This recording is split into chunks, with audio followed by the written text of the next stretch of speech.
Hello, and welcome to the third episode of our brand new podcast. We are Talking Hazards, and today we decided to talk about confused masculinity. So what is toxic masculinity? What does that phrase even mean? There's the video for that. Does it mean men are bad? Does it mean masculinity is bad? Does it mean masculinity is toxic?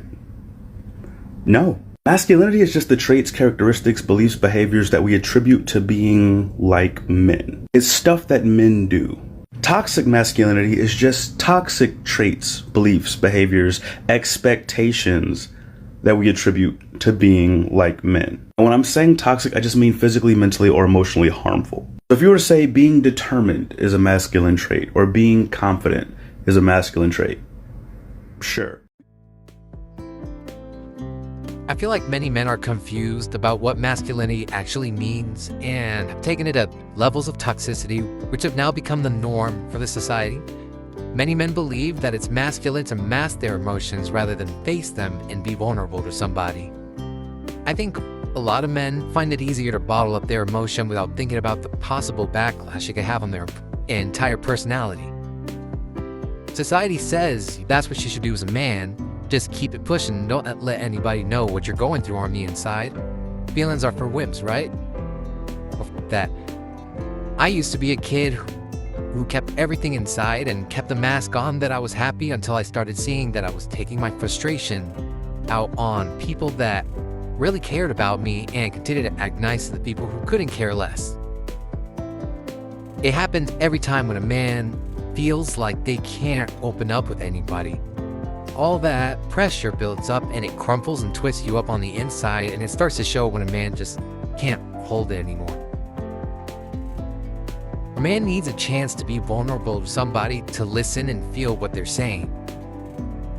I believe it's masculine to face the feelings that are inside because it's the harder thing to do, but it is the road to having an amazing personality. Men fear opening up and becoming vulnerable because there's a fear that we will be emotionally blackmailed. Good. That's true. All humans have access to their emotions and have a right to feel and express them. But I do believe women express their emotions a lot more frequently. Because of that, men usually call them emotional, hyperanalytical, hypercritical, too sensitive, etc. But that's only because they don't understand women. But they could if they actually cared to and weren't such misogynists. If men actually took the time to look into and understand their woman's perspective and actually connect with their feminine side, all men have it. They'd probably be in longer lasting relationships. But relationships do go both ways. So ladies, y'all got a masculine side and y'all need to tap into it too if you want to understand men. Some of them think they understand men but put too much thought into what it means to think like a guy.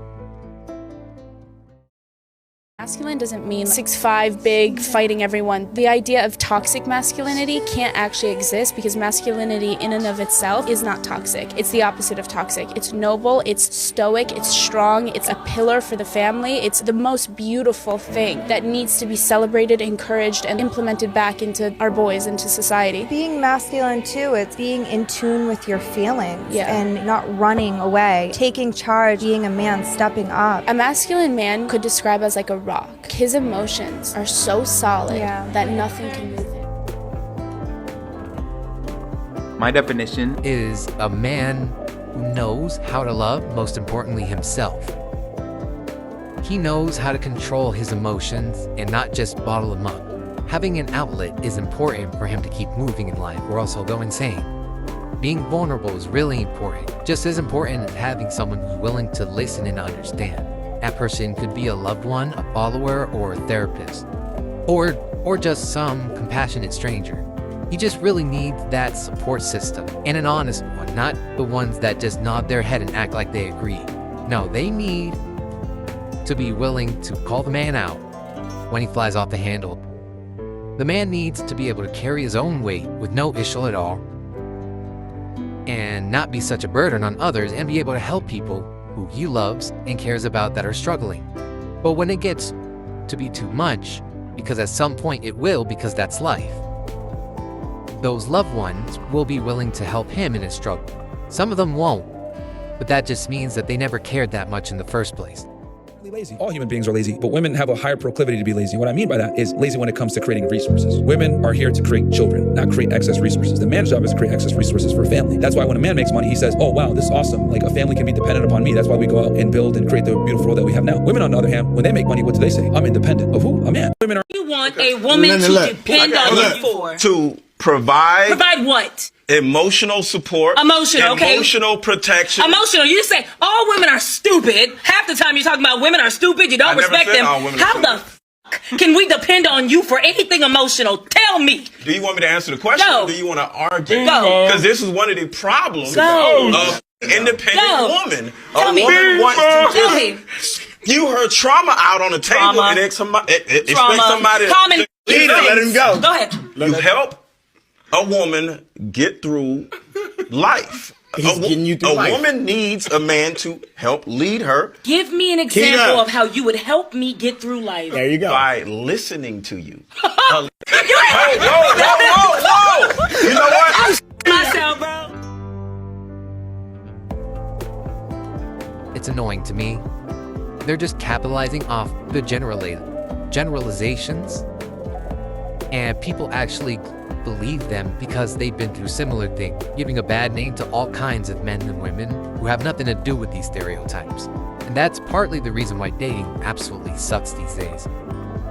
Lots of people in the dating scene nowadays are looking for a reason to start trauma, finding the slightest flaw about you and picking at you only because of their own bad experiences. Stay away from those people. Saying because I'm a guy, I'm unable to ask for help or express my emotions, because if I do, you'll call me weak. If I respect women, you'll call me a simp. And if I express sadness, you'll call me a sad boy. So what I have to do for the rest of my life is be emotionally unavailable, bottle up my emotions until I kill myself. That's pretty much it. Also, we're homophobic and we're gonna gaslight you if you get sexually abused and brainwash you into chasing money for all your life. It's all wrong. I feel like people think that we're robots and will look at you crazy if you act a certain way that doesn't meet society's standards. Society doesn't care about what you have going on in an inside, but that's the only place in the world where you can have actual peace. But not if you keep all your fear, shame, depression, anxiety, and rage all inside. Then you have to face all of that when you look inwards, and you'll have no peace. Nobody out here is willing to give you any sort of peace at their expense, and that's why it's important to have someone who cares at your side, be it your lover or your best friend. Because it's really hard out there in the world, and if you're not careful with how you spend your energy, like, don't spend it dwelling on what people think of you if you do certain things, but spend it on how good you look and feel for yourself. You could end up falling a victim to their judgment when you really shouldn't give a singular about what they have to say or think about you. Also, spend your energy on those that actually care about you if you haven't. What's funny is I feel like a lot of the traits that women are looking for in men is like feminine traits. Like they need to adopt their femininity, and that means the softness and the attentiveness and the tenderness and the care. Like, I don't know too many women who, when they're saying that they don't want, like, that whole conversation of like, I want a manly man who does this and this and this. I don't think that that means that they don't want the tenderness and the care and the support and the attentiveness.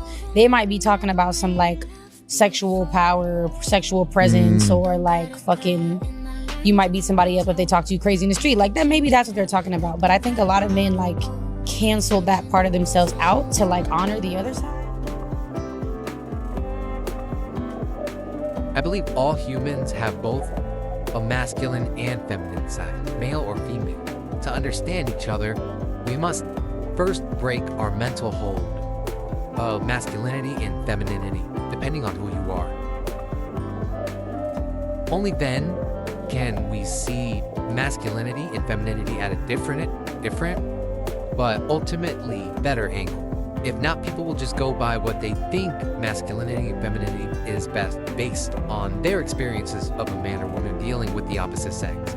which usually ends with lack of understanding, fighting all the time, and ultimately heartbreak. Not all men and women are the same. If you treat them like they're gonna cheat on you because they did or said something that sounded like your ex, then you are creating problems. If you understand what it means to be the opposite sex, then you'd have a lot more grace for the opposite sex, and the relationship would go so much easier.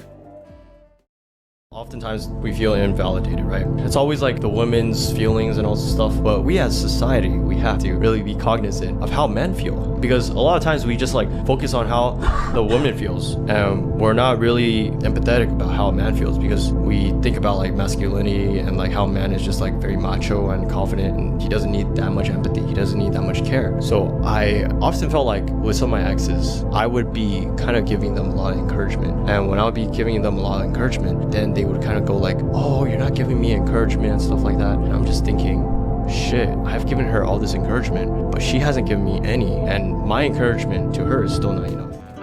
The world is cold and society is loveless. Anyone would need support when dealing with a world like this. It's not made for sensitive people like us. It's important that you know who and who not to be sensitive to. Not everybody is welcoming to your feelings. You need a place to go when you can't handle the things out there, and everyone just expects you to be okay, not giving a single interest on whether you really are or not. I don't even go outside all that much, and not because of the pandemic, it's because people suck. Society nowadays is just not it. And I don't believe it should be like this. Men everywhere are suffering because they don't have anyone that care about them enough. And they have to go out there pretending like everything is fine when they're dying inside. But they're not going to say anything because nobody wants to listen to their complaining, because everybody else has their own problems and the whole scene is just depressing. And it only gets worse. So yeah, I think everybody needs a goddamn support system if we're ever going to make it into society. But I believe this society should not even exist in the first place. And we'd be better off if we just started from scratch, really. Thank you so much for watching. Hope you guys enjoyed. Follow all of our social, like, comment, and subscribe. Did you agree with what I said? Or did you not agree? Anyways, hope you enjoyed. Have a wonderful night.